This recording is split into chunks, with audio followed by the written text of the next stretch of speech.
Washington में अमरीकी अखबार ने बहरे ओकियानूस में तबाह होने वाली आबदोज से मुतल्लिक नया इंकशाफ किया है। अमरीकी अखबार ने इंकशाफ किया है कि अमरीकी नेवी को टाइटन की तबाही का अंदाजा इतवार से था और नेवी ने ज़ेरे समंदर खुफिया निज़ाम से धमाका भी रिकॉर्ड कर लिया था। अमरीकी अखबार की रिपोर्ट में कहा गया है कि रिकॉर्डिंग सबमरीन की नकलो हरकत की निगरानी के निज़ाम ने रिकॉर्ड की थी। अमरीकी नेवी ऑफिसर ने बताया कि रिकॉर्डिंग टाइटन के गायब होने के करीबी इलाके से रिकॉर्ड हुई है और हमने ये मालूमात कोस्ट गार्ड्स को फराहम कर दी थी।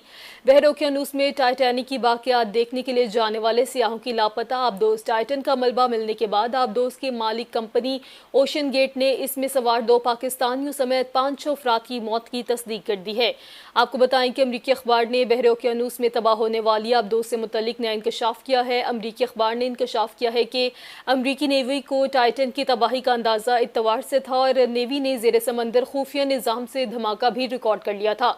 अमरीकी अखबार की रिपोर्ट में कहा गया है कि ये रिकॉर्डिंग सबमरीन की नकलो हरकत की निगरानी के निज़ाम ने रिकॉर्ड की थी। अमरीकी नेवी ऑफिसर ने बताया कि रिकॉर्डिंग टाइटन के गायब होने के करीबी इलाके में रिकॉर्ड हुई थी और हमने ये मालूमात कोस्ट गार्ड्स को फराहम कर दी थी। बहरे ओकियानूस में टाइटैनिक की बाकियात देखने के लिए जाने वाले सियाहों की लापता आबदोज टाइटन का मलबा मिलने के बाद आबदोज की मालिक कंपनी ओशन गेट ने इसमें सवार 2 पाकिस्तानियों समेत 5 अफराद की मौत की तस्दीक कर दी है।